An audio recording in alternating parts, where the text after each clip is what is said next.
When his wife paused and looked at him, John responded, "I understand." John thought that he had been saying, "I understand," quite a lot in recent days, and he was really tired of uttering those words. He wondered how he and Diana, his wife, had even gotten to this point. They had been married for over 22 years and had two wonderful children, both in college. They lived in a beautiful old house that Diana had inherited from her grandmother. Together, they had updated the house, adding a pool and a detached garage. The old house now had an open concept, floor plan, and a beautifully renovated kitchen. He was proud of that house and thought it could compete with anything they had seen on TV. They also had a great beach house in Hatteras, North Carolina. He resisted making any changes to the traditional beach house he had inherited, preferring to keep it just as he remembered it from his childhood. It was the site of so many wonderful family memories. John Simon Thomas was now the senior vice president of Central Logistics and was enjoying the fruits of many years of hard work. Diana Anderson Thomas had also excelled in her career. She was a senior client manager at Richards & Sons, a securities firm where she had worked for the past 20 years. He thought they had the perfect home, almost perfect children, wonderful careers, and a happy marriage, until he often said, "I understand." But he knew deep down that he didn't really understand what was happening to his life. Diana fell silent and looked at him. "You understand what I'm trying to say." "I understand." He hoped she hadn't noticed the tally he'd made on the sheet of paper in front of him. He glanced at the paper, 32 marks. In the past 2 days, he had said, "I understand," to his wife 32 times. It was time to put an end to these debates. "So, we've finally agreed," Diana said.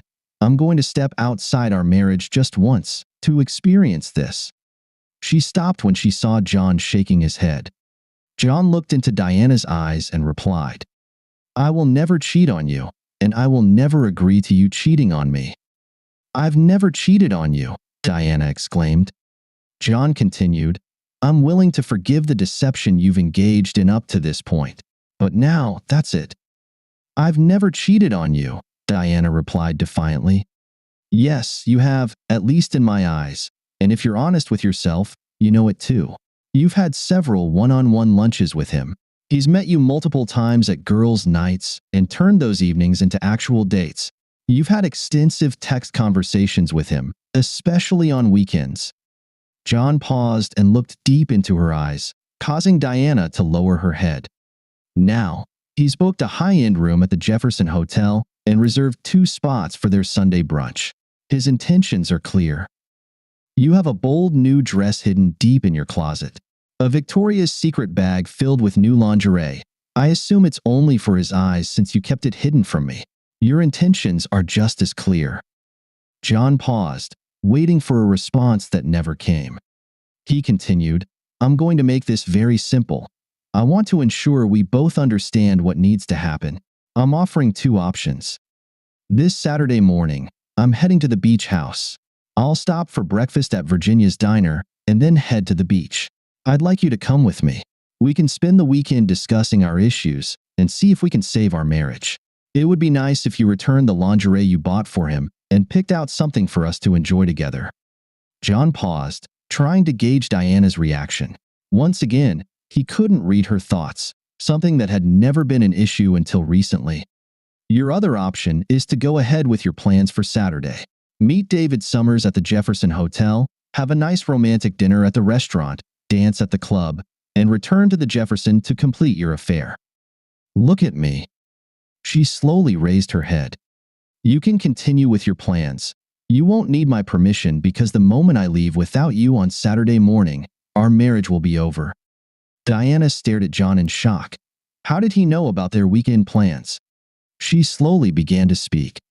Before she could say a word, John added, "In case you're wondering, I have friends where you work.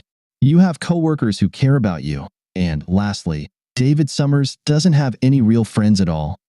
Diana paused as she realized what John had just said to her. Then she tried to go on the offensive. "I have been a faithful wife and partner to you for 22 years. "No, you were a faithful wife for 21 years and 10 months. You've been cheating on me since your first lunch with David Summers." I never cheated on you, Diana pleaded. You've already had sex with him? John began to say. Diana jumped up and interrupted him. I have never cheated on you.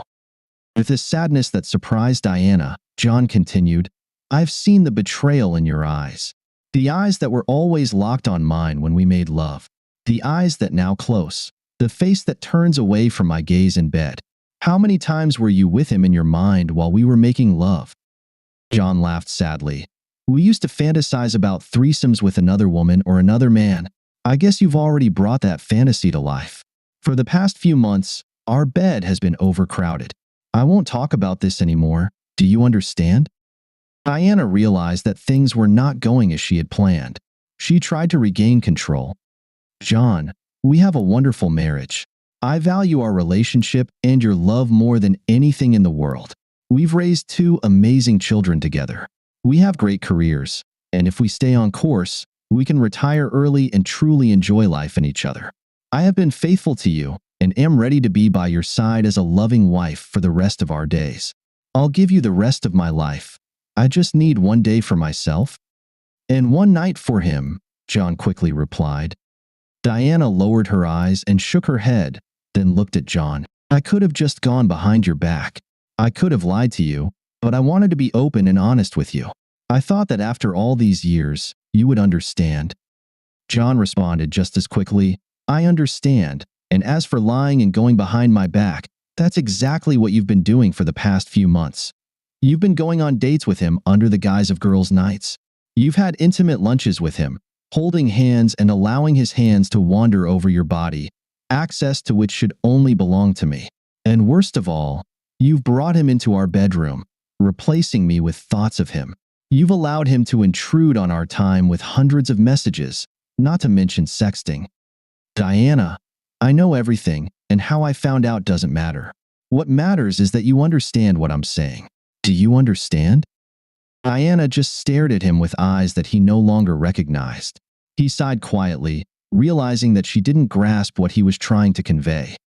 John stood up and left the room. He went to their bedroom, brushed his teeth, and tried to sleep, but he knew it would be difficult to fall asleep that night. Diana sat still for a few minutes. Finally, she moved to the couch, picked up her phone, and called her friend Janice. When Janice answered, Diana said, John knows everything. He knows about David and our plans for this weekend. Janice replied, That doesn't sound good. Please tell me you're going to cancel it. Diana quietly responded, I don't know how I can. I promised David, and he spent so much money on this weekend. Janice quickly replied, You made promises to John before. In case you've forgotten, I haven't. I was your bridesmaid. Summers can cancel everything, and it won't cost him a penny. And in any case, that's no excuse to cheat on John. I'm not cheating on John, Diana repeated once more. You are cheating, Janice replied. When I told you about what George and I did, I tried to make sure you understood that I would never have done it without his permission. Besides, I told you that we chose the man together and made sure it was someone we'd never see again.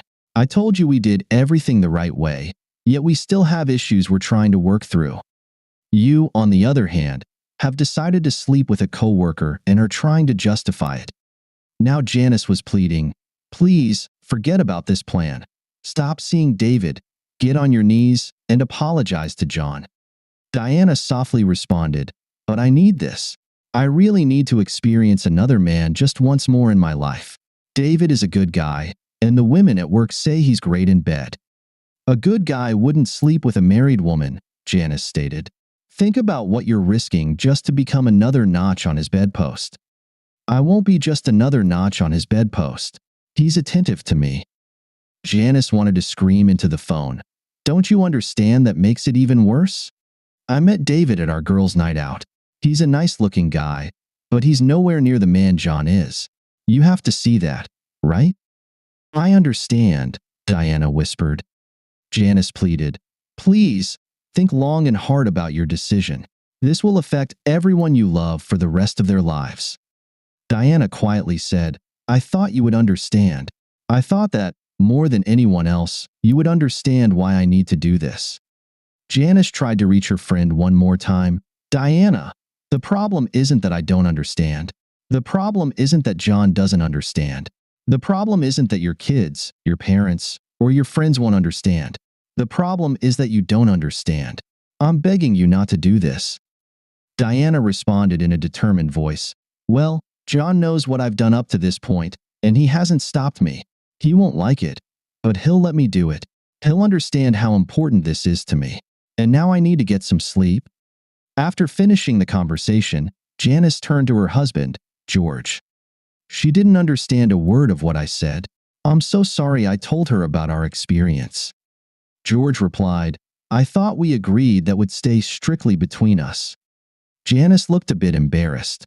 "I needed to talk to someone about the issues we've been having. I never thought it would give her any ideas." George hugged Janice and said, "I know, and I'm not angry. I have to admit, I also talked to John about our problems." Janice lowered her head in obvious embarrassment. "You told John. I can imagine how he reacted. Did he suggest kicking me to the curb or branding me a cheater?" "I thought you knew John better. He asked me a series of questions. My answers to those questions made me think about us. After I finished answering, he said to me, 'You two got into this together. You made the decision together. It turned out to be a big mistake. But you two did it together, and only the two of you can fix it. As long as we continue to stay together and work on our relationship together, everything will be fine.' He made me realize that we were in this together, and we both were trying to fix our problems. That might be the reason we're still married." Janice began to cry, and she quietly said, "That might be the reason we're married, and we might be the reason he gets divorced." George shook his head as he held his wife. "Don't blame yourself if they split up. John is right. If they don't work through this together, they won't stand a chance." Diana slipped into bed and realized that John was still awake. He had turned his back to her, and they both moved to opposite edges of the bed. There were only 2 feet between them, but the distance felt like miles. They got up when the alarm went off and went about their morning routines without saying a word to each other. After Diana left for work, John took a moment to relax and reviewed the list he held in his hands. He had taken today and Monday off from work. John went through every room in the house, photographing each room and its contents. He cataloged the contents of each room and marked the items he wanted to keep. He downloaded all their wedding and family photos from the cloud onto a flash drive.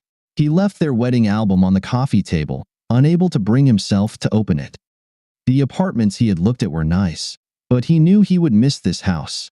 He would keep all the wonderful memories, but he would miss being here. He would miss the woman he couldn't stop loving and the life they had built together in this home. John then went to meet with Sandra Lewis, who had come highly recommended. The settlement she proposed was very simple and straightforward. Diana would get the house and her retirement plan.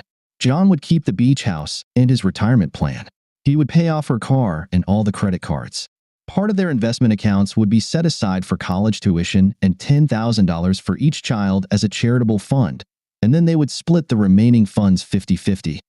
John looked up after reviewing the settlement proposal and simply nodded.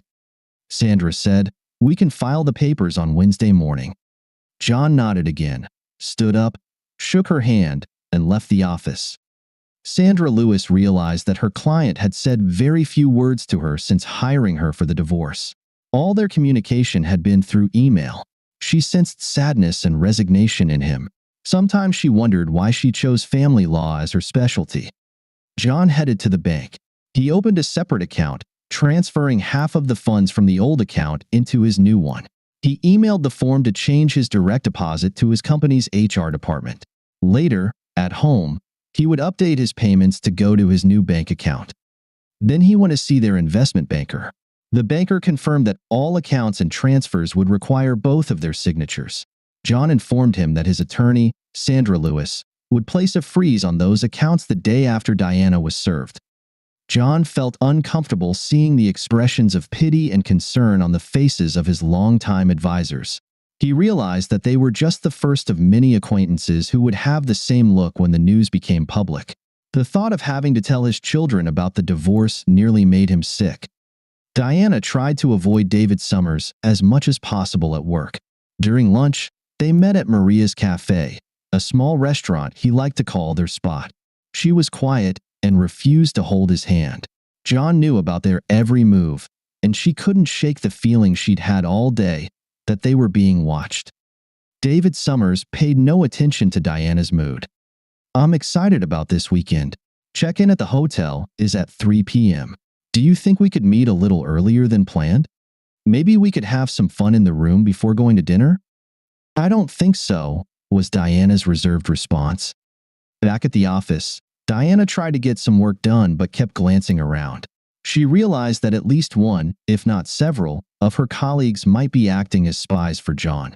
After a couple of unproductive hours, she decided to call it a day and left the office. As she walked down the hallway, Diana greeted two new interns in her department. She stopped and looked back at them, noticing the distinctive Central Logistics logo on the sweatshirt one of them was wearing. John had completed all the tasks on his list. It was 2 p.m., and he realized he hadn't eaten all day, so he decided to grab a bite.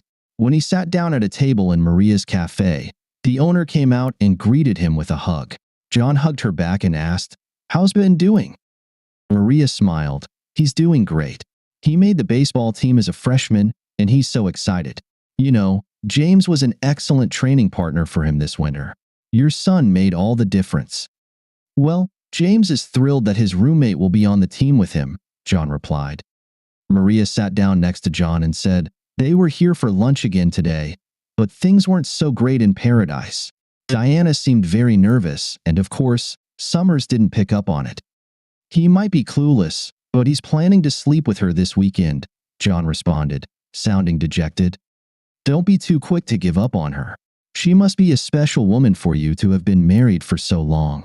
She'll realize her mistake, and I just pray it happens sooner rather than later," Maria said. "So, Maryland crab cakes with broccoli?" John smiled for the first time that day. "That sounds perfect, and maybe a beer for a change.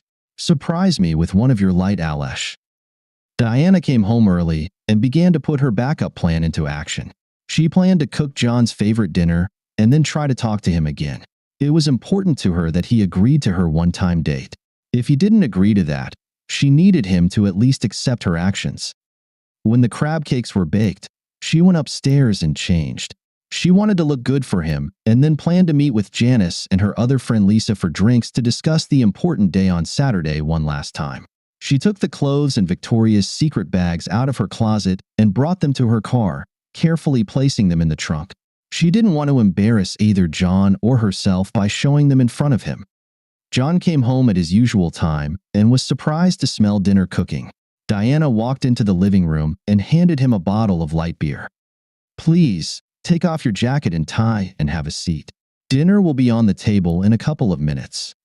John smiled at the sight of the Maryland crab cakes and steamed broccoli she had made for him. He was glad. It was his favorite dish, but for the first time, he realized he would have preferred to eat at Maria's cafe. At that moment, he would rather be anywhere but home. As they ate in silence, Diana decided to try once more to make him understand why she felt she needed to do this. "John, I love you, and I pray that you understand why." John interrupted her. "I understand. You look very nice today. Are you going somewhere?" "Yes, I'm going to meet Janice and Lisa for a few drinks later this evening, but I'm trying to tell you that I love you, and I'm hoping you'll—" Yes, you're hoping I understand," John said coldly. "I really do understand." He stopped eating and pushed away from the table. As he stood up, he said, "I've lost my appetite." As he walked away, he added, "You look very nice for him. I guess you couldn't wait until tomorrow. When you see David Summers tonight, tell him to drop dead for me." John disappeared into the living room, and the sound of the TV filled the dining room. Diana sat quietly at the table, her head in her hands. For the first time, she seriously reconsidered her actions. After a few minutes, she stood up and cleared the table. Now was not the time to hesitate. She needed to stay true to her feelings. She texted Janice, "We can meet earlier? I'm leaving in 5 minutes." John heard the front door open and close. He finished his beer and stared at the TV, realizing he had been sitting there for 20 minutes and had no idea what channel he was watching. He felt a deep sadness pressing on his chest, like an enormous weight making it almost impossible to breathe. John pulled a box from his coat pocket. He tossed 2 pills into his mouth and washed them down with the last of his beer. For the first time in his life, he took a sleeping pill. He knew he wouldn't be able to sleep without some help. He also knew he would need all his strength for Saturday morning. Diana was the first to arrive at the bar and reserved a table for 3. While waiting, she noticed the scene in the bar. Men and women were dancing a dance of seduction, but to Diana, it seemed like a dance of desperation and loneliness. Was this her fate? The arrival of her friends interrupted these thoughts. Diana watched as her 2 friends approached the table. She noticed that they seemed tense and braced herself for their confrontation. Lisa sat down and looked at Diana. "What the hell do you think you're doing? Are you out of your mind? You're going to cheat on your husband with some piece of trash, a jerk from work? Are you going through menopause? Or did you start taking drugs? Or did you fall and hit your head? This is the dumbest thing I've ever heard from anyone, and I used to think you were one of the smartest people I knew. If you go through with this, you must be the dumbest fool I've ever met." Diana simply replied to her friend, "And a good evening to you too, Lisa. Yes, I'm doing fine, and how about you?" Lisa just stared at her. Diana could see the anger and pain in her eyes. Diana turned to Janice. "Your turn." Janice shook her head. "You know how I feel about this little adventure of yours. I would say more, but I'm afraid I can't be as polite as Lisa." Diana smiled sadly. "You think you could curse better than Lisa?" Janice replied without a smile. "Well, no one can swear better than Lisa, but she missed the words fool, cheater, adulteress, idiot, and perhaps the worst disappointment of all. But there's one thing I really need to say to you. I think you're about to make the biggest mistake of your life, but I love you and will be here to help you no matter what you do." Lisa just shook her head. Damn. What you're planning to do is so wrong and so stupid, but I'll be here for you too. Just so you know, I'll be saying I told you so over and over again." Diana hugged her friends. "Thank you for your love. I know you can't support what I'm doing, but it's wonderful to know that I can count on both of you afterward. You both know that I don't do anything halfway. I've made a commitment, and now I need to see it through to its natural conclusion." Lisa gently pleaded, "Diana, there's nothing natural about cheating, and committing to infidelity is the opposite of what commitment truly means." Diana sat quietly for a few minutes, then stood up and said, "I need to finish my preparations for tomorrow. I'll bring a bottle of wine. Please stay and have a drink for me." Diana completed her errands and drove up to the dark house. She gathered her thoughts and then sent Janice a long text message. She knew Janice was angry with her, but also knew that her friend would help her. She opened the trunk of her car and realized she couldn't leave her purchases in the car overnight, as they would be too cold to wear in the morning. She hid them in the closet in the downstairs hallway. After that, she slipped into bed next to John and tried to sleep. Sleep didn't come to Diana that night. Finally, at 3 a.m., she got out of bed and went downstairs. She saw the wedding album on the coffee table and thought that if John could look at it, then so could she. After going through 2 pages, she closed the album and began to cry. She had to make him understand. At 5 a.m., she gave up on the idea of sleep and went to the bathroom to take a shower. After her shower, she put on some lingerie from Victoria's Secret and then opened the garment bag to put on the beautiful outfit inside. She pulled out the suitcase she had packed earlier and took it to the car. Then she placed the Victoria's Secret bag next to the suitcase.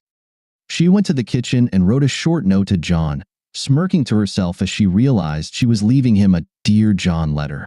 She placed the note on the coffee maker, turned off the light, and walked to the car, determined to finish what she had started. John woke up and looked at the clock. It was 6:15, and when he turned over, he realized he was alone in bed. The thought crossed his mind that she hadn't waited until tonight. He had pushed her toward David Summers. He imagined her lying in David Summers' bed, and the image struck him to the core. For the first time, he questioned himself. Should he have just allowed her one night to experience another man? She had promised to belong only to him after that one night. Had he lost the love of his life because of his ego and pride? Reflecting on his predicament, John realized that he could never love her again if she went to David Summers.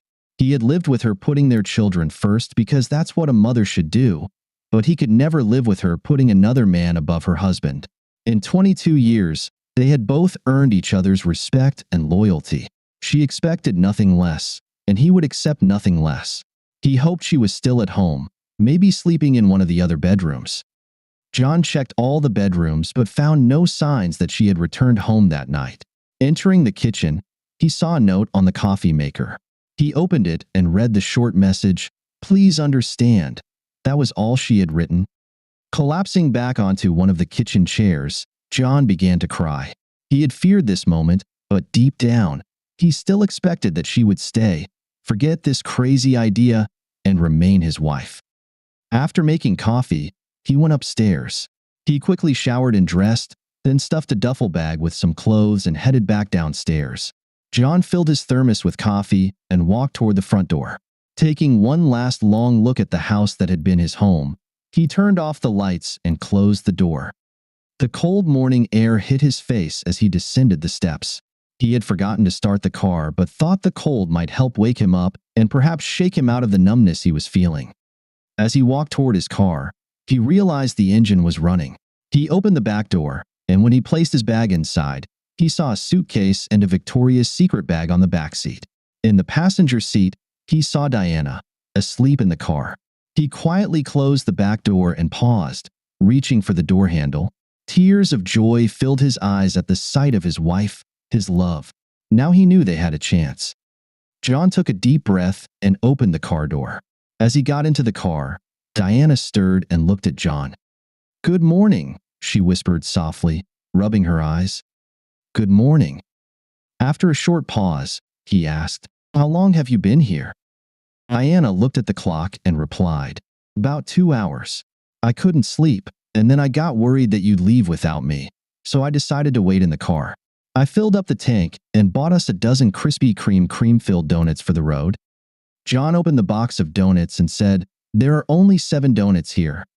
Diana, now fully awake, replied, "A dozen was for the both of us, and I've already eaten my share." Smiling, John grabbed one of the donuts and let it melt in his mouth.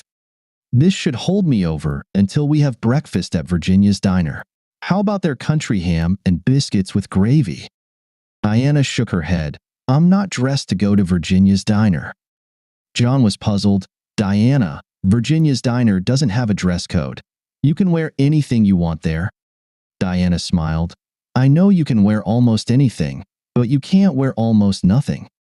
With that, she opened her coat to reveal a purple lingerie set. "Well, that's almost nothing," John agreed. "Is the coat new?" Diana replied, "Yes, I traded the dress for this gorgeous coat. And in case you didn't check the Victoria's Secret bag, I returned the other lingerie and bought these just for you." Diana placed her hand on his chin and lifted his head so he could look into her eyes. "This outfit and the body beneath it are for your eyes and your eyes only, for all the days and nights of our lives." After a brief pause, she continued, "I'm sorry for the hell I put you through these past few months. You were right about almost everything. There were only 2 things you were wrong about. Last night, I dressed for you and no one else, and I really did meet with Janice and Lisa. The second thing you were wrong about is that when we were making love, I wasn't thinking about David. David never entered our bedroom. I didn't close my eyes to think of him. I couldn't look you in the eyes because I was so ashamed of what I was planning to do. I'm ashamed to admit that the shame I felt didn't stop me from planning to be with him." She looked at him and quietly said, "Now I truly understand." He kissed her. They had a lot to talk about and much work ahead to rebuild their marriage, but his heart leaped with joy when he realized that she finally understood. As they drove past Virginia's Diner, John glanced at Diana. She had fallen asleep again shortly after they hit the highway. He recalled everything he had done on Friday. They had a lot to talk about, and he knew that any honest conversation would need to include his own confession. John remembered that evening 7 years ago. He was in San Francisco for a quarterly corporate meeting. At the time, he was the department head, and his venture had brought tremendous success to the company. Foreign companies were buying up their American competitors, but John saw an intriguing opportunity. He advocated for the acquisition of an Italian company with excellent engineers but serious financial problems. His mentor, the CEO, approved the acquisition, and it turned out to be a great success. The acquisition brought them several teams of experienced engineers. A major plus was the access to the European market that this company provided to the rest of the corporation, along with a strong presence in the Chinese market. The deal ultimately brought in billions of dollars. It became the crowning achievement of the CEO's career and put John on the fast track to an accelerated corporate career. Diane was home in Virginia that evening, and the boys were participating in a school orchestra concert.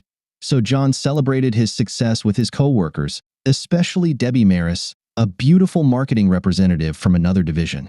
He and Debbie had a long-standing business relationship that included a bit of friendly flirting. He drank just enough to lower his restraint, but not enough to lessen his desire. They danced much closer than a married man should with anyone but his wife. She snuggled against his leg and rubbed herself against him. Placing her panties in his open palm, they headed for her room. In the elevator, they kissed and explored each other.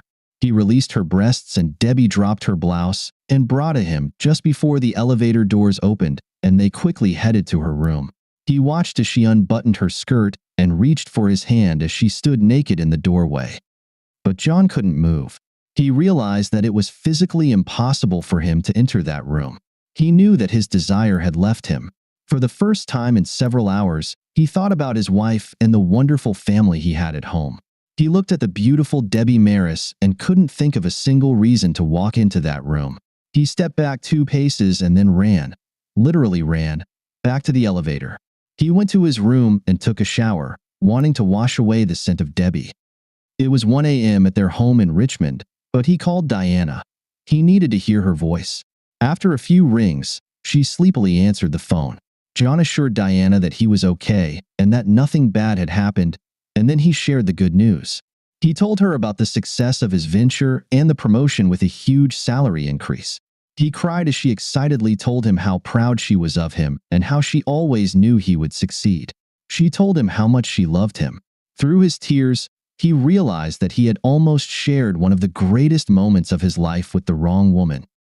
Diana's opinion and happiness were all that mattered to him. As John drove to the beach, he knew he had to tell her. He had to make her understand why he truly understood her feelings. He had been in her place, and that's why he could listen to her and honestly say, "I understand." Once Diana was fully back with her family emotionally, David Summers no longer held any interest for either her or John. David Summers sat alone in Fred Davis's office at Richards & Sons. Fred was the vice president of human resources, and David had been sent to his office as soon as he arrived that Monday morning. He didn't understand why he was there. Sure, he had missed a couple of deadlines recently while pursuing Diana, but he felt confident he could quickly catch up. The meeting disrupted his plans for the morning. He needed to talk to Diana about what had happened over the weekend. Not only had she set him up, but she had also sent 2 of her friends, Janice and Lisa, to tell him about it. David remembered being terrified of that woman, Lisa. His father had served 25 years in the Navy, but he was nothing compared to how this woman could curse. She had humiliated him right there in the lobby of the Jefferson Hotel. He recalled that even the hotel security seemed too scared to intervene. As he turned to head back to his seat, he froze when he saw the photograph on Fred Davis's desk. It was a family portrait of Fred, his 3 sons, and his smiling wife. Now he knew the last name of the woman who had so thoroughly berated him, Lisa Davis. Now he understood why he was here. Thank you for listening until the end. See you in the next episode of Cheating Secrets. Take care of yourself and your loved ones. Goodbye.